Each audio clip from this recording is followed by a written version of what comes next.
Hello everyone, आप सभी का बहुत बहुत स्वागत है मेरे चैनल बीएल स्टोरी टेलर पे। और आज मैं आपके साथ लवांगची द कर्स्ड वाइफ का पार्ट 3 लेके आई हूँ। चलिए उसे शुरू करते हैं।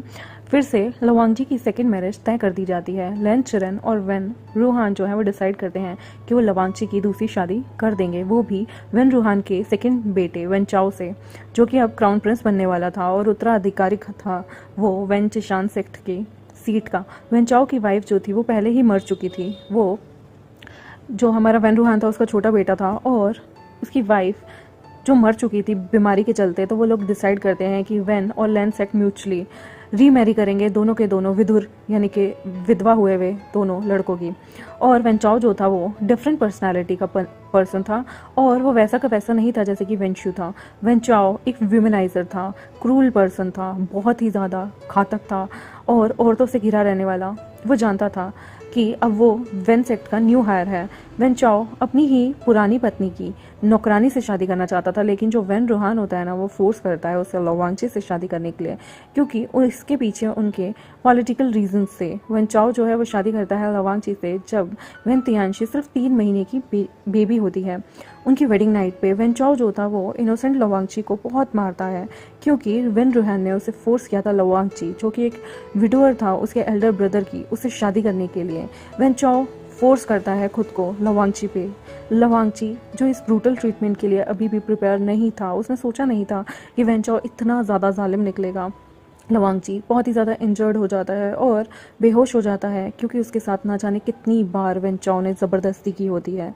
वेन चाओ कभी भी वेन तियानशी को अपने कमरे में लवांगची के साथ नहीं रुकने देता था। वेन तियानशी हमेशा अपनी Naini baby sitter when P के साथ रुका करती थी और वेन चाओ हमेशा लवांगची के साथ ज़बरदस्ती संबंध बनाया करता था। हर दिन हर रात वो उसे मारा करता था, ज़बरदस्ती किया करता था और लवांगची बहुत ही ज़्यादा वीक होता जा रहा था और उसकी मेंटल हेल्थ कंडीशन भी ख़राब होती जा रही थी, क्योंकि वेन चाओ उस पर टॉर्मेंट करता था, उसे इतना ज़्यादा टॉर्चर करता था कि लवांगची के लिए ये लाइफ कर्स जैसी हो चुकी थी। वो कर्स नहीं था, ये लाइफ बन गई थी जो वेन चाओ से उसे शादी करके मिली थी, क्योंकि किसी ने उससे पूछा ही नहीं कि वो वेन चाओ से शादी करना चाहता है या नहीं। और वेन चाओ के पेरेंट्स ने भी उसे सत्ता की खातिर फोर्स कर दिया कि वो जिससे पसंद करता है उससे शादी न करके लवांगची से शादी करे, ताकि सेक्ट के बीच में खुशहाली रहे। आखिर क्या हुआ? क्या सेक्ट बचा? क्या उसका घर बचा? और लवांगची, किसी ने लवांगची का सोचा कि वो उसके साथ कितना दरिंदों वाला हशल करेगा, उसे कैसे तड़ पाएगा? 3 महीने बीत जाते हैं लवांगची की शादी वेन चाओ से होते हुए। किसी को कंसर्न नहीं था कि क्या हो रहा है क्या नहीं, किसी को पता ही नहीं था वहाँ क्या चल रहा है। एक दिन लवांगची अपनी डॉटर को दूध पिला रहा होता है वेन तियानशी को अपने कमरे में, जो कि अब सिर्फ 6 महीने की बहुत प्यारी सी क्यूट सी बच्ची हो गई थी और वो ऑलरेडी 3 महीने प्रेग्नेंट था वेन चाओ के बच्चे से, क्योंकि वेन चाओ अक्सर उसके साथ संबंध बनाता था ज़बरदस्ती से और जिसकी वजह से लवांगची प्रेग्नेंट हो जाता है। लवांगची सोफे पे बैठे हुए अपनी बच्ची को दूध पिला रहा होता है। वेन चाओ बहुत ही ज़्यादा गुस्से में होता है उस दिन, क्योंकि उसकी लवर जो थी वही नौकरानी, उसने उसके साथ संबंध बनाने से मना कर दिया था और वेन चाओ को क्लियरली कहा था कि तुम लवांगची को डिवोर्स दो और मुझसे शादी करो, उसी के बाद तुम अलाउड हो मेरी बॉडी टच करने के लिए, अदरवाइज मैं किसी और से शादी कर लूँगी। वेन चाओ ये देखता है और लवांगची कि अपनी बेटी की तरह बेटी के साथ कितने अच्छे से रह रहा है, खुश हो रहा है, दोनों जो लवांगची और उसकी बेटी है वो कितनी खुशी से टाइम बिता रहे हैं, तो उसे बहुत गुस्सा चढ़ता है। उसकी बेटी जो थी वो लवांगची के दूध पी रही थी। वेन चाओ जो है गुस्से में आता है और लवांगची को बाल से खींचता हुआ बेड की तरफ ले जाता है। लवांगची डर जाता है सीन्स को देख के। वेन चाओ जो है वो 2 थप्पड़ मारता है लवांगची के चीक्स पे। लवांगची बुरी तरह से अपनी 6 महीने की बेटी को अपनी बाहों में जकड़ लेता है और वो उसे प्रोटेक्ट करने की कोशिश करता है वेन चाओ के गुस्से से, कि होता है ना माँ अपने आप कितनी भी मार खा ले लेकिन अपने बच्चे को वो ऐसे पिटना नहीं देख सकती थी। तो वो वेन चाओ से बचाता है वेन चाओ के गुस्से से अपने बच्चे को। तभी वेन चाओ जोर से चिल्लाता है, आज मैं तुम्हें एक तगड़ा लेसन सिखाऊंगा, तुमने मेरी पूरी ज़िंदगी झंड कर दी, तुम एक कर्स्ड विडोर हो, तुम एक विधवा हो, तुम एक वैश्या हो और मुझे नहीं पता ये तुम्हारे अनबॉर्न बेबी जो तुम्हारे पेट में ये बच्चा पल रहा है इसका बाप कौन है। तुम मेरे भाई को खा गए, तुम्हारी इतनी बुरी किस्मत है कि तुम मेरी सारी खुशियाँ खा गए। लवांगची जो है वो ज़ोर ज़ोर से वेन पी का नाम पुकारता है, जो कि उसके बच्चे की नैनी थी और वो इस डीमन से अपने बच्चे को बचाना चाहता था। वेन पी वहाँ आती है।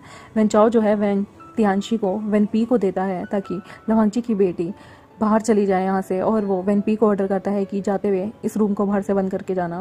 वेनपी अपने मालिक का ऑर्डर नहीं टाल सकती थी क्योंकि वो क्राउन प्रिंस था। वेनचाओ जो है उस दिन बहुत बुरी तरह से लवांगची को मारता है और उसके साथ ना जाने कितनी बार ज़बरदस्ती करता है और अपने लस्ट को मिटाता है।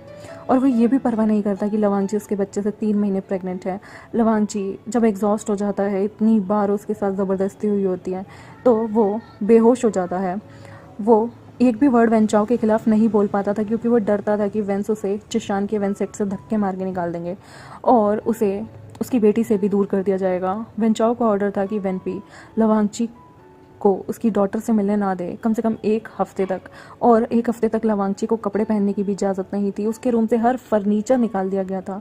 वो पूरे 1 हफ्ते तक बिना कपड़ों के धरती पे सोएगा, ठंडी ठंडी धरती पे। जी हाँ, और ना ही उसके रूम में कोई आ सकता है, ना ही वो रूम से बाहर जा सकता है। उसे खाना भी जो है ना वो साइड से दे दिया जाता था। और लवांगची की ये सज़ा थी, और ये सज़ा बहुत ही उसके लिए शर्मनाक थी। ऐसे ही 6 महीने 6.5 महीने बीतते हैं और लवांगची जो है वो वेनचाओ की मैरिज को अब का मतलब टोटल 6.5 महीने हो चुके होते हैं लवांगची और वेनचाओ की मैरिज को। लवांगची जो है अपने रूम में सो रहा होता है और सच में उसकी बॉडी को ना इस वक्त फिर से एक हीट साइकिल आती है और उसे ना अपना मतलब होता है ना बॉयज़ में प्रॉब्लम, क्योंकि लवांगची एक ओमेगा बॉय था, तो उसे अपने आप को रिलीज़ करना था, अपने आप को सेटिस्फाइड करना था। तो उसे ना हीट एकदम से टच होती है और उसके बाद ना उसमें बॉय प्रॉब्लम शुरू होती है और उसे मास्टरबेशन की ज़रूरत होती है। और उसका पेट इतना फूला हुआ था, वो 6.5 महीने प्रेग्नेंट था, कि वो ये सब चीज़ें खुद से नहीं कर सकता था। लवांगची बहुत ही ज़्यादा डिफ़िकल्टी में होता है क्योंकि वो वॉशरूम भी जाता था तो उसे इतनी तकलीफ़ होने लग गई थी। और वेनचाओ ऐसे टाइम में कभी भी लवांगची की मदद नहीं करता था। जब वेनचाओ जो है नोटिस करता है कि लवांगची एक पेन में है और उसका इतना मोटा स्टमक हो चुका है जो कि काफ़ी चबी है, वेनचाओ जो है वो लवांगची की मदद करने के लिए तैयार हो जाता है। लेकिन इसमें भी उसकी एक ट्रिक होती है। लवांगची जब पेन में रो रहा होता है तो लवांगची के साथ वो खेलने लगता है। वो लवांगची की मदद करने की बजाय उसे टीज़ करता है और ज़्यादा तड़पाता है। लवांगची बुरी तरह से रो रहा होता है क्योंकि उसके लिए ये पेन हैंडल करना बहुत मुश्किल था, क्योंकि वो वॉशरूम नहीं जा पाता था। तब वेनचाओ जो है वो बीच रास्ते में रुक जाता है और वो अपने एक बॉडीगार्ड को कहता है कि तुम लवांगची को जो है इस वक्त शांत करो, और वो वहीं पे लवांगची को उस बॉडीगार्ड के साथ छोड़ के चला जाता है। लेकिन लवांगची की मजबूरी होती है कि अगर ऐसा नहीं हुआ तो वो वॉशरूम नहीं जा पाएगा और वो बहुत तड़प रहा था पेन से, तो वो उस बॉडीगार्ड को हेल्प करने देता है। तभी वहाँ मैडम वैन आती है जो कि लवांगची को अपने ही पति के बॉडीगार्ड के साथ इस तरह से देख लेती है, और वहीं पे दूर से वेनचाओ आता है जो कि लवांगची की इमेज को एक तरह से तार तार करने में सक्सेसफुल हो गया था। वो कहता है, मदर देखा आपका फेवरेट सन इन लॉ, ये कितना शेमलेस है। बिल्कुल देखो मेरे बॉडीगार्ड के साथ कैसे ये मुआयन कर रहा है। मुझे तो डाउट होता है कि ये प्रेग्नेंट सच में मेरे बच्चे के साथ है या किसी और के साथ। और ये जो ब्रदर की बेटी है वेनतियांची, ये भी सच में हमारा ही खून है, क्योंकि इसकी शक्ल तो हमारे बड़े भाई वेंशु से नहीं मिलती। तो मुझे नहीं लगता कि ये वेंशु की ही बेटी है। और वो यहाँ पर नफ़रत का बीज भर देता है लवांगची के खिलाफ हमारी मैडम वेन के मन में। मैडम वेन जो है वो कोई सीन क्रिएट नहीं करना चाहती थी, इसलिए वो चुपचाप यहाँ से चली जाती है, क्योंकि एक सेक्ट की इज्जत का मामला था। 1 महीना नहीं होता अभी कि ताइयांग सेक्ट जो है वो अगेन वेंस पे अटैक करता है गोरिल्ला आर्म फोर्सेस के थ्रू, और वेंचाओ जो है वो फिर से बैटलफील्ड में मारा जाता है, जिसकी हड्डियों तक को डॉग को खिला दिया गया था। और जैसी करनी वैसी भरनी, उसने लवांगची को इतना तड़पाया था कि उसके साथ ये होना ज़रूरी था, और उसकी बॉडी का भी कोई ट्रेस नहीं मिलता जैसे वेंशु के साथ हुआ था। और ये बहुत ही ज़्यादा हॉरिबल अटैक होता है, और उसके जितने भी बुरे काम थे उसकी पनिशमेंट उसे मिल चुकी थी। ये न्यूज़ पूरी दुनिया में फैल जाती है, और जैसे मानो वेन सेक्ट पे दोबारा से एक पहाड़ टूट पड़ा था। सारे लोग टूट गए थे सारी बातें सुनने के बाद, और जो सेकंड सन था उनका फिर से वो एक बैटलफील्ड में मारा गया। मैडम वेन बहुत ही ज़्यादा शॉक्ड होती है न्यूज़ सुन के, और वेन रूहान को तो एक हार्ट अटैक ही आ जाता है सडन, अपने दूसरे बेटे को भी खोकर। वेन जुलियो जो है वो चिशान वेन सेक्ट की टेक केयर करता है, और वो अनदर हायर बन जाता है वेन सेक्ट का। और वेन जूलियो जो है वो वेंशु वेनचाओ का डिस्टेंट कज़न होता है, लेकिन अब वो ही जो है उनका सबसे करीबी रिश्तेदार था, तो उसे क्राउन प्रिंस घोषित कर दिया जाता है। लैन शिचैन बहुत ही ज़्यादा वरिड होता है लवांगची को लेके, जो कि अब 17 साल का था, और दोबारा से वो फिर से विधवा बन चुका था वेन सेक्ट की दूसरे क्राउन प्रिंस की, और अब दुनिया उसे कहीं ना कहीं श्रापित मानेंगी। वो अब दोबारा से 7 मंथ प्रेग्नेंट था वेंचाओ के बेबी से। तो लिन शिचन को बहुत ज़्यादा चिंता होने लगती है और लवांगची जब ये न्यूज़ सुनता है वेंचाओ की डेथ की, वो तब वेंचाओ की मौत से इतना अफेक्टेड नहीं होता जितना वो अपने फेथ होता है ना, उसे कहीं ना कहीं कोस रहा होता है कि यार उससे फिर से विधवा कर दिया गया। लवांगची जो है वो पहले भी विधवा हो चुका था जब वो प्रेग्नेंट था, और अब भी वो दोबारा से डेस्टिनी ने खुद को रिपीट किया और वो अपने कल्टीवेटर पार्टनर को खो चुका। हालांकि ऐसे कल्टीवेटर पार्टनर का कोई फ़र्क भी नहीं पड़ना चाहिए था उसे।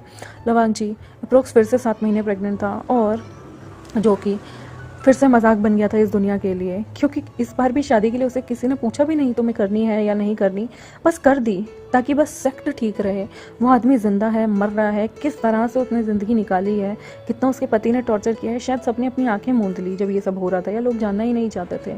और लवांगची बहुत दुख मनाता है कि उसकी किस्मत ने फिर से उसके साथ वही किया जो पहले किया था। और लवांगची जो है वो ठंडे फ्लोर पे बैठ रहा होता है, वो रो रहा होता है। उसकी गोदी में उसकी 10 महीने की बेटी होती है जो उसकी गोदी में बैठी होती है, जिसे वो दूध पिला रहा होता है।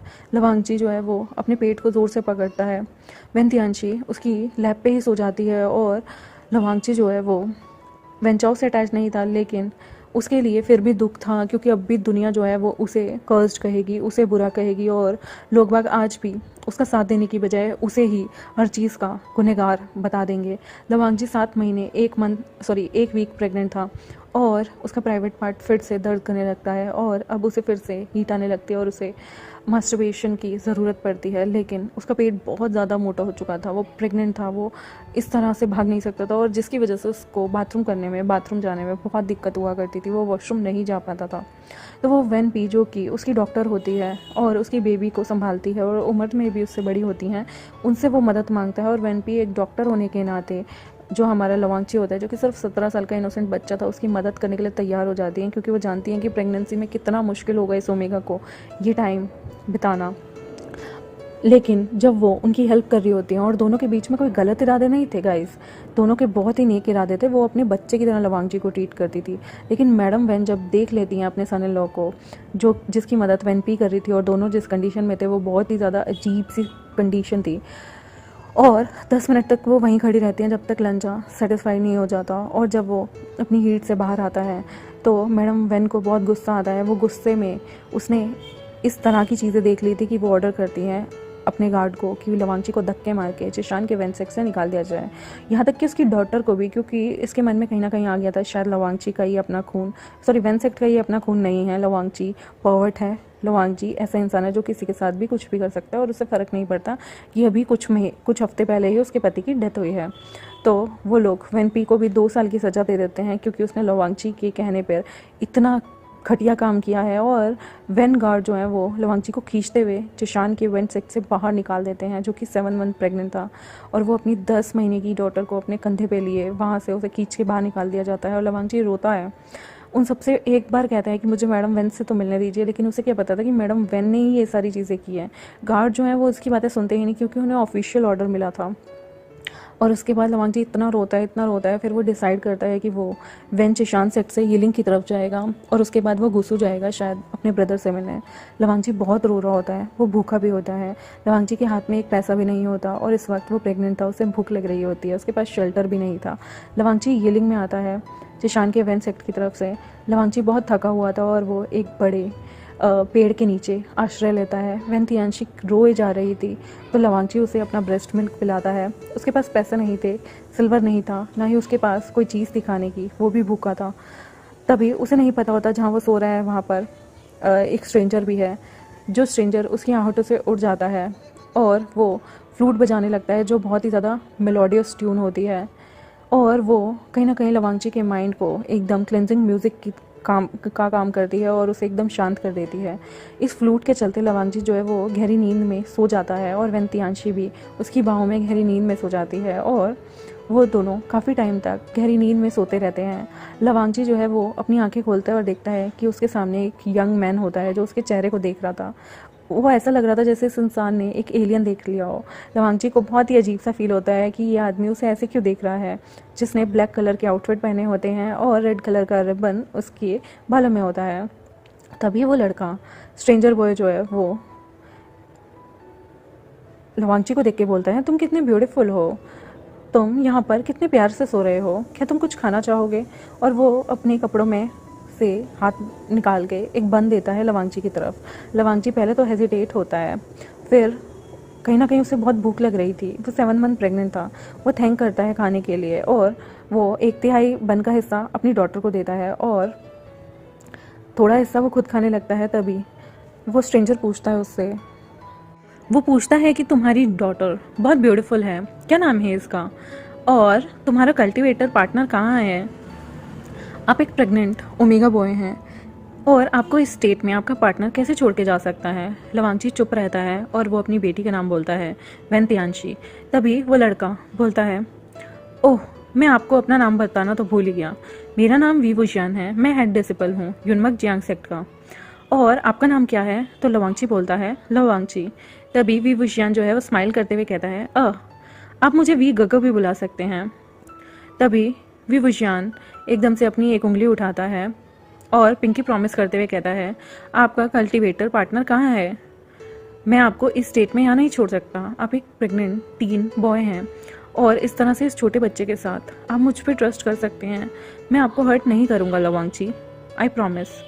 लवांगची जो है वो बोलता है, मेरे हस्बैंड वॉर में मर चुके हैं और वेंसेक ने मुझे धक्के मारकर मेरे हस्बैंड की मौत के बाद निकाल दिया है और उसकी आंखों में आंसू आने लगते हैं। तभी विभूषण उसे हक करके कंसोल करता है और कहता है, लवांगची जब स्ट्रेंज फील करता है, लेकिन उसे पहली बार ना बहुत ही अच्छा लग रहा होता है कि किसी ने इतने टाइम बाद उसे हक किया है, उसे संभाला है। लोगों ने उसे धक्के मार के निकाल दिया और वेन चाओ से तो उसे ये कभी उम्मीद नहीं थी कि वो उसे कंसोल करेगा।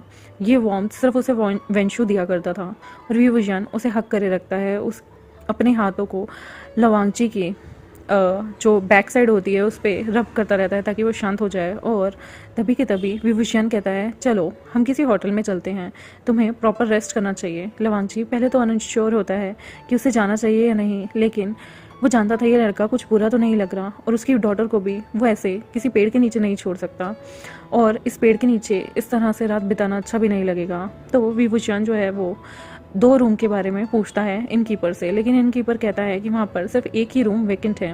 विभूषण वेंतियांशी को अपने शोल्डर पे उठा लेता है और रूम की तरफ जाने लगता है। तभी विभूषण जो है वो कहता है, तुम दोनों रेस्ट करो यहाँ पर, ये काउ जो है यहाँ पर मैं बैठ जाऊँगा। तुम प्रेग्नेंट हो यंग मास्टर, तो तुम्हें प्रॉपर रेस्ट की ज़रूरत है और मैं जाकर कुछ खाने का बंदोबस्त करता हूँ और हमारी लिटिल वेंतियांशी के लिए थोड़े से स्मैश बनाना लेके आता हूँ ताकि थोड़ा सा स्मैश बनाना ये खा सकें हमारी लिटिल प्रिंसेस। और वो ऐसे बोल के वहाँ से चला जाता है। थोड़ा टाइम बीतता है और वो लोग बहुत शांति के साथ खाना खाते हैं रात में और लवांगची जो है वो सो जाता है। वो सारे के सारे जब सोए होते हैं तब लवांगची को एक ड्रामना ड्रीम आता है और वो ज़ोर से दर्द में चिल्लाने लगता है। विभूषण एकदम से डर जाता है कि क्या हुआ, लेकिन वो जैसे ही देखता है कि लवांगची जो है वो बुरा सपना देख रहा है, तब वो लवांगची को अपनी बाहों में ले लेता है और लवांगची को शांत कराता है। फिर वो दोनों के दोनों ऐसे ही बेड पे सो जाते हैं क्योंकि लवांगची कहीं ना कहीं डर रहा होता है और एक प्रेग्नेंट ओमेगा के लिए इस तरह से डरना अच्छी चीज़ नहीं थी। तो वो लवांगची को बैक से हक करते ही, उसे कंसोल करते ही ऐसे ही लवांगची को अपनी गोद में पीसफुली सोने देता है और वो भी सो जाता है। लेकिन लवांगची जैसे ही सुबह उठता है वो देखता है कि उसके चारों तरफ विभूषण की बाहें हैं, तो वो एकदम से घबरा जाता है और विभूषण अगेन उसे हक कर लेता है। तभी लवांगची विभूषण के हाथ पे स्लैप करता है। विभूषण जो है वो हल्की हल्की नींद उसकी खुलती है और वो ब्लरी वर्जन में स्माइल करते हुए एक बुद्धू की तरह वांगची को देख रहा होता है और वो वांगची को कहता है, लास्ट नाइट तुम्हें एक बैड ड्रीम आया था और तुम चिल्ला रहे थे, तो मैंने सोचा कि मैं लवांगची आपको कंसोल कर लूँ, बस और कुछ भी नहीं। वैसे भी मैं गर्ल्स में इंटरेस्टेड हूँ, मुझे यंग ब्यूटीफुल गर्ल्स पसंद हैं और आप एक ब्यूटीफुल तो हैं लेकिन गर्ल नहीं हैं, तो अब आप सेफ़ हैं। तो वांगची जो है वो पाउट बनाता है और कहता है, शेमलेस। तभी विभूषण कहता है, लवांगची आप कहाँ जाना चाहते हैं? तो वो बताता है, मैं गूसू जाना चाहता हूँ। तो वो कहता है, लवांगची अगर आप गूसू जाना चाहते हैं, लेकिन गूसू यहाँ से बहुत दूर है और आप जानते हैं युनमक, आप मेरे साथ युनमक चल सकते हैं क्योंकि ताईयांग सेक्ट जो है वो बहुत एग्रेसिव हो चुका है और इस वक्त रिस्क लेना ठीक नहीं होगा ट्रैवल करना गूसू सेक्ट तक। तो आप प्रेग्नेंट भी है और आपके साथ एक छोटा बच्चा है, तो मैं आपको सजेस्ट करूँगा आप मेरे सेक्ट आ जाएं। लवांगची जो है वो एग्री हो जाता है क्योंकि ना तो उसके पास पैसे थे और वो इतनी दूर कैसे जाए, उसके पास ना रुकने के कहीं पैसे थे ना खाने के पैसे थे। तो वो एग्री हो जाता है और वो युनमक जियांग सेक्ट विभूषण के साथ जाने के लिए तैयार हो जाता है।